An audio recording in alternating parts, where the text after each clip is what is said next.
Hari ini 85 sekolah mulai dari tingkat SD hingga SMA di DKI Jakarta mengikuti uji coba kegiatan belajar secara tatap muka. 85 sekolah yang mengikuti uji coba sekolah tatap muka ini berdasarkan hasil asesmen 100 sekolah oleh Dinas Pendidikan DKI Jakarta. Pada uji coba sekolah tatap muka ini, kegiatan belajar hanya berlangsung selama 3 jam. Diikuti oleh siswa-siswa yang telah mendapatkan izin dari orang tua mereka. Sekolah yang mengikuti uji coba belajar tatap muka pada hari ini yakni 25 sekolah di Jakarta Selatan, 25 sekolah di Jakarta Timur, 18 sekolah di Jakarta Barat, 10 sekolah di Jakarta Pusat, 6 sekolah di Jakarta Utara, dan 1 sekolah di Kepulauan Seribu. Uji coba kegiatan belajar tatap muka akan diadakan mulai hari ini hingga 29 April mendatang. Bahwa semua bisa mempersiapkan sarana prasarana dengan baik, dan juga para pendidik, tenaga pendidik, para guru, kemudian juga siswa ya, bisa mengikuti dengan baik ya, harapan kita bersama ya. Jadi kalau ini berhasil nanti kita akan mempertimbangkan untuk memperluas kembali. Sementara itu, Dinas Perhubungan DKI Jakarta pagi ini mengerahkan 50 unit bis sekolah untuk antar jemput siswa peserta uji coba belajar tatap muka. Sebelum keluar dari pool bis sekolah di Kramat Jati, Jakarta Timur, bis terlebih dahulu diperiksa mulai dari pengaturan tempat duduk, ketersediaan hand sanitizer, hingga masker. Usai antar jemput, bis kembali ke pool dan akan disemprotkan cairan disinfektan untuk sterilisasi.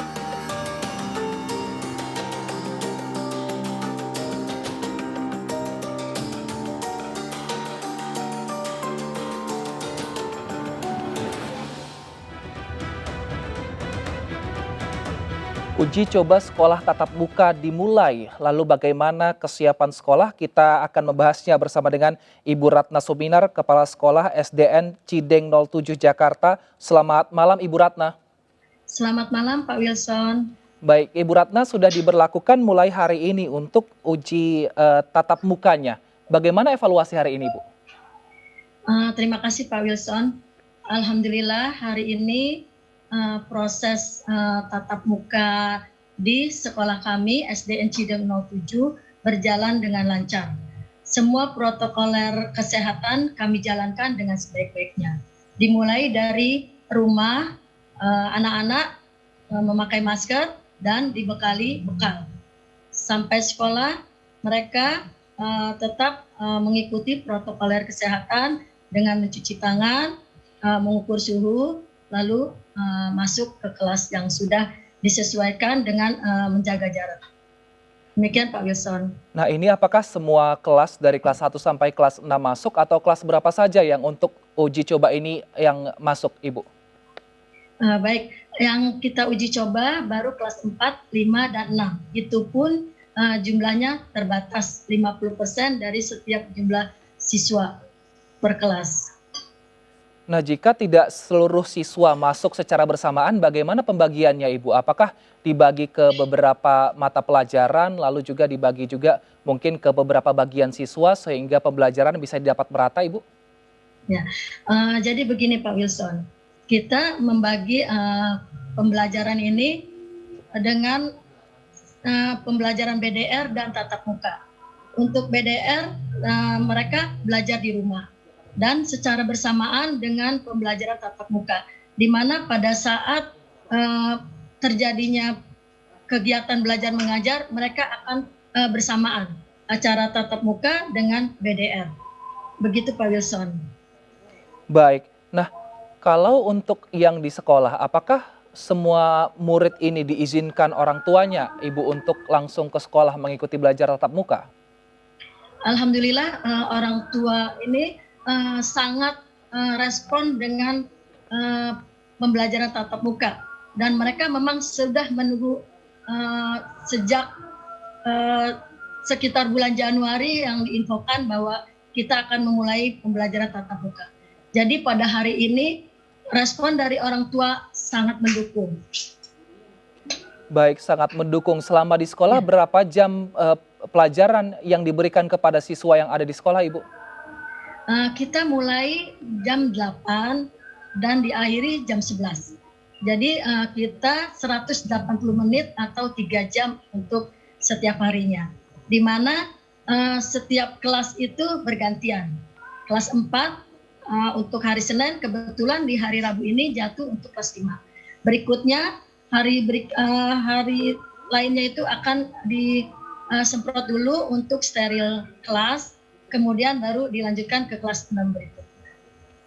Baik, tadi orang tua mendukung, tadi juga Ibu bilang mengatakan bahwa hari ini lancar, tapi ada hambatan nggak Bu dalam melewati uji coba belajar tatap muka ini? Karena kan kita lihat sendiri tadi bahwa ternyata dilakukan secara offline dan online bersamaan. Tadi guru memegang sendiri kamera handphonenya.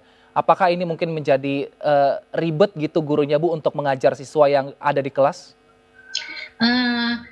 Untuk pelaksanaannya hari ini kita itu kan BDR dengan tatap muka. Jadi orang tua itu kita memberi pengertian untuk minggu berikutnya yang BDR itu akan tatap muka. Jadi bergantian. Kalau hari ini mereka tatap muka yang di rumah mengikuti secara bersamaan. Untuk minggu berikutnya yang hari ini tatap muka akan BDR. Seperti itu.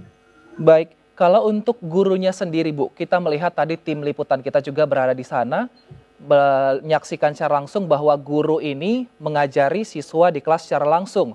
Namun juga memegang handphone karena harus mengajar juga siswa yang ada di rumah. Apakah guru ini merasa kesulitan karena harus multitasking seperti itu, mengajar secara langsung, namun juga harus memegang handphone untuk yang daring di rumah Ibu? Saya rasa itu bagian dari proses ya Pak ya. Tetapi untuk guru kami itu adalah merupakan bagian dari tanggung jawab. Jadi walaupun salah satunya harus memegang handphone untuk pembelajaran di rumah, tetap kita laksanakan sebaik-baiknya demi kelancaran tatap muka hari ini. Baik, Ibu Ratna dan juga pemirsa, kita juga sudah kehadiran narasumber melalui sambungan Zoom. Ada Bapak Catur Nur Rohman, Wakil Kepala Sekolah SMP Negeri 1 Kemang dari Kabupaten Bogor. Selamat malam Pak Catur. Selamat malam Pak Wilson. Baik Pak Catur, jika tadi di SDN Cideng 07 berjalan dengan lancar untuk tatap muka, bagaimana dengan di sekolah Anda? Apakah berjalan juga lancar untuk uji coba tatap mukanya Pak?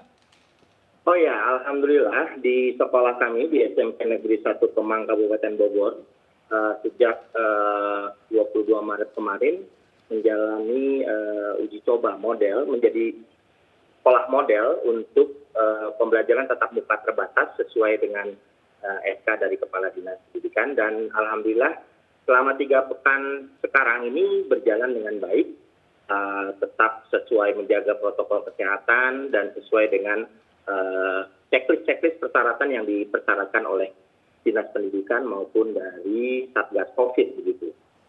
Baik, selama jadi tidak ada kendala, alhamdulillah. Baik, tapi selama 3 pekan ini apakah seluruh orang tua siswa menyetujui Pak untuk ikut belajar tatap muka? Karena kan kita tahu di sini ada diperbolehkan orang tua jika tidak menyetujui anaknya untuk sekolah, diperbolehkan untuk hanya di rumah. Apakah semua siswa diperbolehkan untuk uji tatap muka di sekolah Pak, di sekolah Bapak?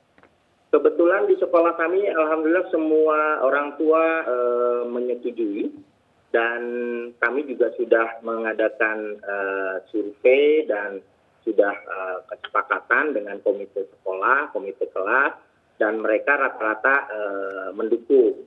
Dan memang mendukung dan semua mendukung untuk masuk mengikuti pembelajaran tatap muka secara terbatas sesuai dengan protokol kesehatan. Dan kami juga dari sekolah, kepala sekolah membuat surat edaran yang meminta agar orang tua memperhatikan protokol kesehatan dari berangkat ke sekolah dan hingga kembali lagi ke sekolah, ke rumah. Jadi orang tua juga diminta kerjasamanya untuk memastikan anak-anaknya itu, anak didik kita, menjaga protokol kesehatan saat berangkat ke sekolah dan kembali lagi ke rumah. Jadi mereka juga menjemput dan antar jemput. Jadi tidak ada kendala untuk orang tua. Dan kami memang mengikuti aturan juga dari kementerian selama ini. Jadi kantin tidak ada, sehingga anak-anak membawa makanan sendiri dan orang tua itu sudah diinformasikan sebelumnya. Baik, baik. Kita berbicara mengenai vaksin. Saya ke Ibu Ratna dulu. Bu Ratna, apakah seluruh guru di SDN Cideng 07 saat ini sudah divaksin semuanya, Ibu? Itu merupakan bagian dari persyaratan untuk proyek piloting. Artinya semuanya sudah menerima 2 dosis suntikan vaksin ya, Bu ya? Kebetulan baru 1. Nah, besok itu kita akan yang kedua. Oh, Hari baik, baik. Kamis. Kalau di sekolah Pak Catur, apakah seluruh guru sudah menerima vaksin, Pak Catur? Ya, kebetulan hari ini tadi siang itu semua guru di SMP Negeri 1 Kemang termasuk TU dan Caraka penjaga sekolah menerima vaksin kedua. Jadi semua sudah sesuai dengan apa yang disyaratkan oleh pemerintah. Jadi guru-guru sudah divaksin yang kedua hari ini tadi pagi ya. Baik, kalau di sekolah Pak Catur sendiri bagaimana tanggapan orang tua terkait dengan uji coba tatap muka ini, Pak? Selama ini orang tua sangat menyambut baik ya, bahkan mereka mengapresiasi pihak sekolah yang menjalankan protokol kesehatan sesuai dengan apa yang checklist ditetapkan oleh dinas. Jadi di sekolah kami itu di Dinas Pendidikan Kabupaten Bogor itu sebelumnya ada verifikasi sebelumnya, sekolah mana yang memang siap dan sebagainya, kemudian diterbitkan surat izin sekolah-sekolah yang memang bisa menjadi uji coba, contoh atau model pembelajaran tatap muka terbatas. Dan alhamdulillah sekolah saya salah satu sekolah di Kabupaten Bogor yang mengalaminya. Sehingga kami semua sudah menjalankan apa yang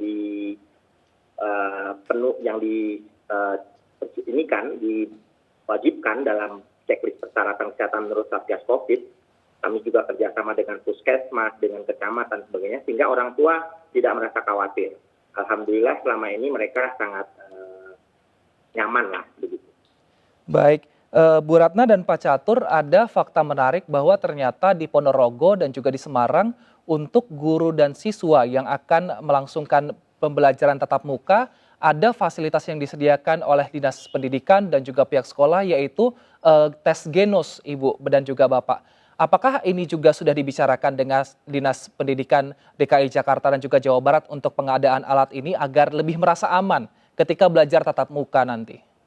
Saya ke Ibu Ratna dulu, silakan Ibu Ratna. Tes apa Pak tadi, maaf?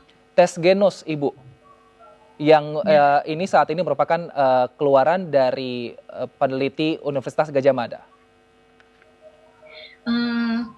Kalau itu sudah merupakan semacam peraturan, sebaiknya ya kita laksanakan. Karena mungkin di situ ada sisi baiknya demi kesehatan kita bersama, Pak. Baik, kalau di Pak Catur, Jawa Barat seperti apa, Pak, khususnya di sekolah Bapak? Kami belum mendapatkan info ya tentang alat ini. Maksudnya untuk dipakai di sekolah-sekolah. Mungkin dalam waktu dekat. Saya juga memang selama ini melihat bahwa pelaksanaan PTM di sekolah kami sesuai dengan protokol kesehatan, memakai masker dan sebagainya, dan alhamdulillah tidak ada kendala, baik guru maupun anak-anak juga alhamdulillah tetap diberi kesehatan. Tapi kalau memang nanti ternyata ada kebijakan dari Dinas Pendidikan untuk hal itu, kami mengikuti saja. Pada intinya itu bagus untuk menambah lengkap ya suatu persyaratan untuk bisa mendeteksi dini mungkin. Saya rasa kita mengikuti saja kalau memang sudah ada kebijakan itu. Baik, baik. Nah, kita membahas mengenai apa indikator sebenarnya untuk mengatakan bahwa uji coba tatap muka ini sukses dan nanti akan diterapkan pada tahun pembelajaran baru. Indikator suksesnya ini apa? Saya ke Pak Catur dulu, Pak Catur. Apakah dinyatakan sukses ketika tidak ada satupun siswa dan juga tenaga pendidik yang positif? Pertama, kalau saya melihat indikatornya adalah bahwa checklist persyaratan yang dipenuhi yang diminta oleh Dinas Pendidikan maupun Satgas Covid terpenuhi. Itu dulu, indikatornya sudah terpenuhi. Kemudian yang kedua, indikatornya adalah tidak ada siswa dan guru yang terpapar. Kemudian yang berikutnya adalah adanya antusiasme anak-anak dan orang tua dalam bekerja sama, berkolaborasi untuk memenuhi hal-hal yang dipersyaratkan sesuai dengan protokol kesehatan. Baik, Ibu Ratna, di sekolah Ibu di DKI Jakarta, khususnya di SDN Cideng 07, apa indikator bahwa uji coba tatap muka ini berhasil seperti itu, Bu? Yang pertama ya Pak Wilson, ketika pada saat kita belajar itu tidak ada yang terpapar atau kena penyakit COVID selama pembelajaran dalam waktu 2 minggu. Lalu ketika kita melihat anak-anak kita itu dengan perasaan gembira, perasaan rasa riang menuju sekolah, itu kita melihat bahwa disitulah keinginan anak-anak itu untuk sekolah kembali itu merupakan kunci dari kesuksesan kita untuk memulai tatap muka. Itu Pak Wilson. Baik, kita harapkan semoga uji coba tatap muka yang dilakukan di setiap sekolah yang ada di Indonesia ini berjalan dengan sukses sehingga terbentuk rasa aman antara siswa dan juga guru ketika nantinya tidak lagi uji coba tapi sudah diterapkan. Terima kasih Ibu Ratna Suminar, Kepala Sekolah SDN Cideng 07 Jakarta, dan juga Pak Catur Nur Rahman, Wakil Kepala Sekolah SMPN 1 Kemang Kabupaten Bogor, telah bergabung bersama kami di Indonesia Bicara. Dan pemirsa, usai jeda, perbincangan kita masih akan kita lanjutkan mengenai tanggapan orang tua mengenai uji tatap muka. Kami akan hadir usai jeda berikut. Tetap bersama kami.